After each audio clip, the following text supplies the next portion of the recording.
मोहब्बत वो नहीं जो बेड़ियों में जकड़ ले। मोहब्बत वो है जो उड़ने के लिए आसमान दे दे। जो रिश्ता शुरू हुआ था सिर्फ एक समझौता बनकर, देखिए कैसे वो दिलों का सबसे पक्का वादा बन गया। दोस्तों, कहते हैं कुछ रिश्ते आसमानों में बनते हैं, लेकिन कुछ रिश्ते जमीन पर सौदों की तरह तय किए जाते हैं। क्या एक ऐसा रिश्ता जिसकी नींव ही मजबूरी और कर्ज पर रखी गई हो, कभी प्यार में बदल सकता है? आज की कहानी एक ऐसे ही सफर की है, जहां प्यार को पनपने के लिए नजदीकियों की नहीं, बल्कि फासलों की जरूरत थी। कहानी का नाम है कच्चे धागे पक्का वादा। रात गहरा चुकी थी। बाहर मूसलाधार बारिश हो रही थी, जैसे आसमान भी आज इस बेमेल शादी पर रो रहा हो। शहर की सबसे आलीशान रायजादा हवेली के एक बड़े से कमरे में, सजे धजाए बिस्तर के एक कोने में सिमटी हुई बैठी थी रिया। रिया, जिसकी उम्र अभी महज 18 साल थी। आंखों में अभी बचपन की मासूमियत गई भी नहीं थी कि हाथों में शादी की मेहंदी रचा दी गई। वो अपने भारी भरकम लहंगे को मुट्ठी में भींचे हुए दरवाजे की तरफ देख रही थी। उसका दिल जोर जोर से धड़क रहा था। उसे अपने पिता के वो आखिरी शब्द याद आ रहे थे, बेटा, मुझे माफ कर देना। अभिमन्यु रायजादा का कर्ज चुकाने का मेरे पास और कोई रास्ता नहीं था। मेरी इज्जत अब तेरे हाथों में है। तभी दरवाजा खुलने की आवाज आई। रिया का शरीर खौफ से सिहर उठा। कमरे में अभिमन्यु ने कदम रखा। 28 साल का अभिमन्यु रायजादा, शहर का सबसे बड़ा बिजनेस टाइकून। चेहरे पर वही सख्त भाव, आंखों में वो गहराई जिसे पढ़ पाना किसी के बस की बात नहीं थी। उसने अंदर आकर दरवाजा बंद किया और अपनी शेरवानी की बटन खोलने लगा। रिया ने डर के मारे अपनी आंखें बंद कर ली। उसे लगा कि अब वही होगा जो फिल्मों में या कहानियों में होता है, एक जबरदस्ती का रिश्ता। अभिमन्यु बिस्तर के पास आया। रिया की सांसें अटक गईं, लेकिन अभिमन्यु रुक गया। उसने रिया को ऊपर से नीचे तक देखा, जो किसी कबूतर की तरह कांप रही थी।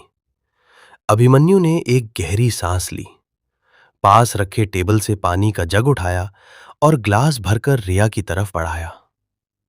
P low. उसकी आवाज भारी थी, लेकिन उसमें सख्ती नहीं थी।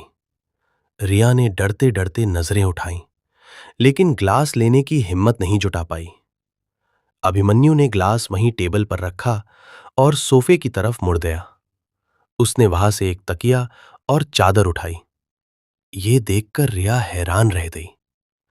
अभिमन्यु ने सोफे पर लेटते हुए बिना रिया की तरफ देखे कहा, रिया, मैं जानता हूं कि तुम यहां अपनी मर्जी से नहीं आई हो। ये शादी एक समझौता है, तुम्हारे पिता और मेरे बीच। लेकिन याद रखना, मैं व्यापारी हूं, जानवर नहीं। रिया के कानों को अपनी तसल्ली पर यकीन नहीं हुआ। अभिमन्यु ने करवट बदलते हुए अपनी बात पूरी की। जब तक तुम इस रिश्ते को और मुझे अपने पूरे दिल और दिमाग से स्वीकार नहीं कर लेती, तब तक इस कमरे की चार दीवारी के अंदर मैं तुम्हारा पति नहीं हूं। तुम यहां सुरक्षित हो। सो जाओ, रात बहुत हो गई है। उस रात रिया को नींद नहीं आई, लेकिन पहली बार उसे लगा कि शायद जिस पिंजरे में वो आई है, उसका मालिक उतना क्रूर नहीं है जितना उसने सोचा था। अगले कुछ हफ्ते रिया के लिए किसी परीक्षा से कम नहीं थे। अभिमन्यु तो सुबह होते ही अपने ऑफिस चला जाता और रात को देर से लौटता। उन दोनों के बीच बमुश्किल 2 लफ्जों की बात होती, लेकिन असली इम्तिहान तो दिन में शुरू होता था। अभिमन्यु की मां गायत्री देवी पुराने जमाने की सख्त और घमंडी औरत थी। उन्हें लगता था कि रिया उनके बेटे के लिए नहीं बनी है। वो बस कर्ज के बदले आई हुई एक वस्तु है। एक दोपहर रिया रसोई में काम कर रही थी। उसके नाजुक हाथों में छाले पड़ गए थे क्योंकि उसे भारी बर्तन मांजने का हुक्म मिला था। गायत्री देवी ने आकर देखा और चिल्लाईं, अरे ये क्या किया? इतनी महंगी क्रॉकरी को ऐसे साफ करते हैं? अनपढ़ गवार, बाप ने कुछ सिखाया नहीं या बस भेज दिया सर का बोझ हल्का करने के लिए? रिया की आंखों में आंसू आ गए। वो कुछ नहीं बोली, बस सिर झुकाकर काम करती रही। उसे बचपन से डॉक्टर बनने का शौक था। उसे किताबों की खुशबू पसंद थी, मसालों की महक नहीं। एक शाम जब हवेली में सन्नाटा था, रिया बगीचे के सबसे कोने वाले बेंच पर जाकर बैठ गई। उसके हाथ में एक पुरानी फटी हुई बायोलॉजी की किताब थी जो वो अपने मायके से छिपा कर लाई थी। वो बड़े चाव से उसे पढ़ रही थी।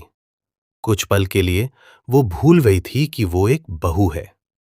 तभी गायत्री देवी वहां आ धमकी। ये क्या हो रहा है?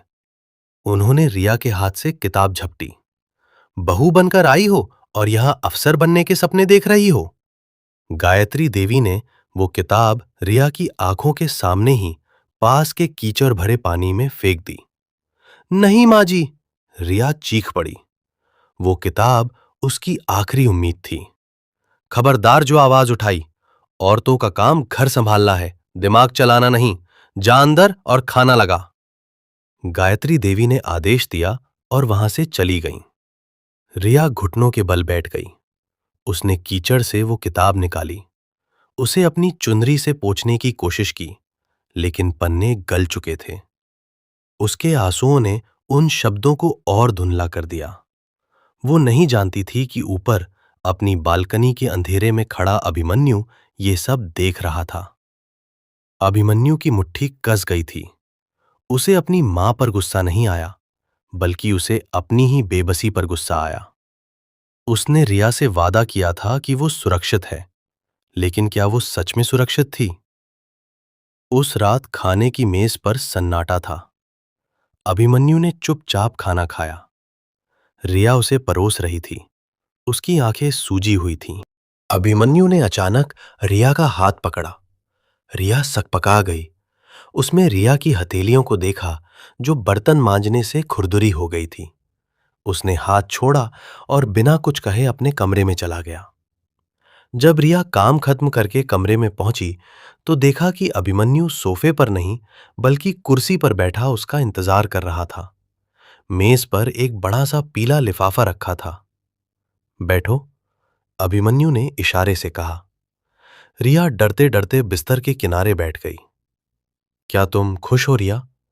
अभिमन्यु ने सीधा सवाल किया। रिया ने नजरें झुका ली। जी, मैं ठीक हूं। मैंने ठीक नहीं पूछा, खुश पूछा। अभिमन्यु की आवाज में एक अजीब सी तड़प थी। मैंने आज गार्डन में सब देखा। रिया का दिल थम गया। अभिमन्यु ने वो लिफाफा रिया की गोद में डाल दिया। इसे खोलो। रिया ने कांपते हाथों से लिफाफा खोला। अंदर एक फॉर्म था और एक टिकट। ये तो... रिया के गले से आवाज नहीं निकल रही थी। दिल्ली के सबसे बड़े मेडिकल कॉलेज का एडमिशन लेटर? अभिमन्यु ने उसकी बात पूरी की और साथ में कल सुबह की फ्लाइट का टिकट। रिया को लगा जैसे उसके कानों ने कुछ गलत सुना है। लेकिन माँ जी, हवेली, लोग क्या कहेंगे?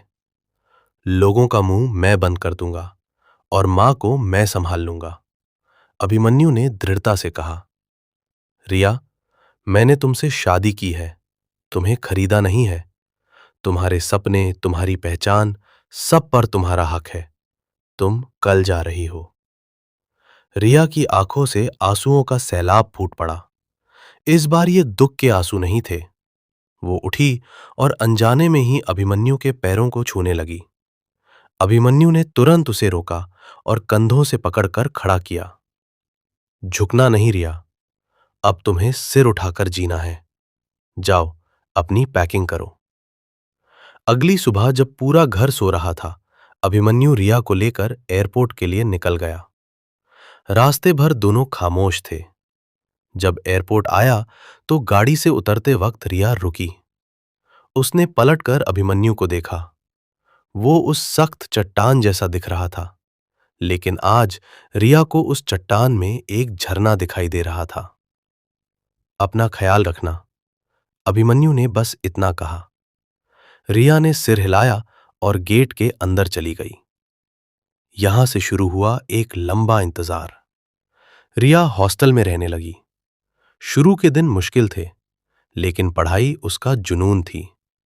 इन 5 सालों में अभिमन्यु और रिया का रिश्ता एक अजीब से कच्चे धागे से बंधा रहा।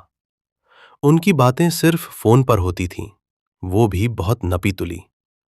हेलो, रिया की आवाज आई। हेलो, सब ठीक है? अभिमन्यु ने पूछा। जी, सब ठीक है। आज एनाटॉमी का टेस्ट था। कैसा हुआ? अच्छा हुआ, मैंने टॉप किया। गुड। पैसों की जरूरत हो तो बता देना, रखूं? जी, बस इतनी ही बातें। ना कोई आई लव यू, ना कोई रोमांटिक बातें। लेकिन प्यार, प्यार शब्दों का मोहताज नहीं था। रिया को हर जन्मदिन पर बिना नाम का एक गुलदस्ता मिलता, जिसमें उसकी पसंदीदा किताबें होती। वो जानती थी भेजने वाला कौन है। इधर अभिमन्यु अपने खाली कमरे में रिया की छोड़ी हुई उस फटी हुई किताब को अक्सर देखा करता था। वो उसका इंतजार कर रहा था, सिर्फ उसके वापस आने का नहीं, बल्कि उसके काबिल बनने का। वो चाहता था कि रिया जब उसके सामने खड़ी हो तो एक दबी कुचली पत्नी की तरह नहीं, बल्कि एक सफल औरत की तरह खड़ी हो। वो चाहता था कि रिया उसे मजबूरी में नहीं, बल्कि अपनी मर्जी से चुने। 5 साल बीत गए। वक्त ने करवट ली। आज रायजादा हवेली रोशनी से जगमगा रही थी। शहर के बड़े बड़े लोग इकट्ठा हुए थे। आज अभिमन्यु की पत्नी वापस आ रही थी। एक काली लग्जरी कार हवेली के गेट पर रुकी।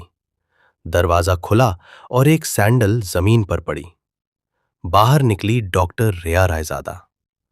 वो 18 साल की डरी सहमी लड़की अब कहीं खो गई थी। उसके चेहरे पर आत्मविश्वास की चमक थी। उसने एक खूबसूरत साड़ी पहनी थी। बाल सलीके से बंधे थे और आंखों में एक तेज था। अभिमन्यु जो सीढ़ियों पर खड़ा था, उसे देखता रह गया। उसकी तपस्या सफल हो गई थी। रिया सीढ़ियां चढ़कर ऊपर आई। उसने सबसे पहले गायत्री देवी के पैर छुए। गायत्री देवी अब बूढ़ी हो चुकी थीं, लेकिन तेवर वही थे।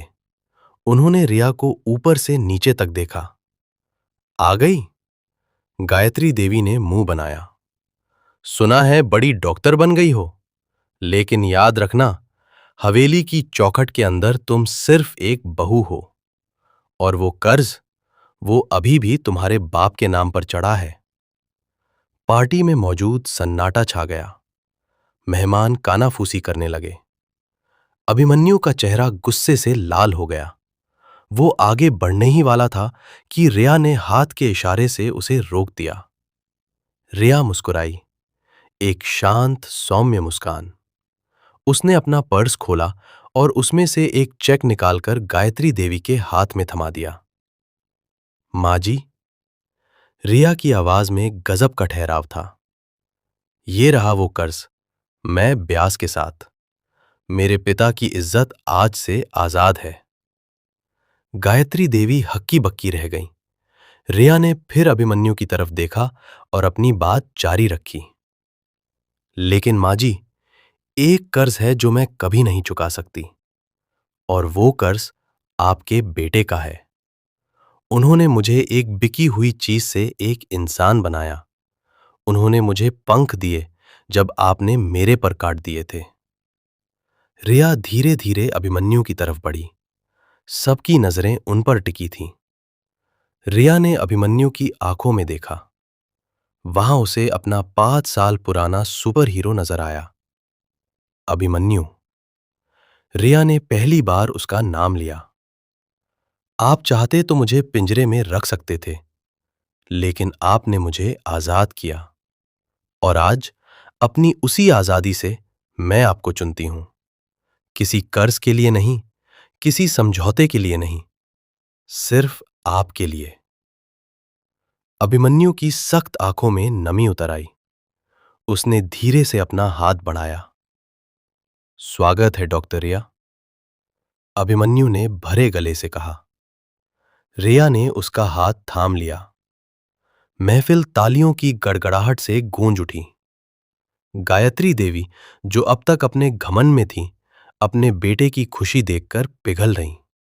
उन्हें समझ आ गया कि जो काम उनका पैसा नहीं कर पाया, वो रिया के प्यार और अभिमन्यु के त्याग ने कर दिखाया।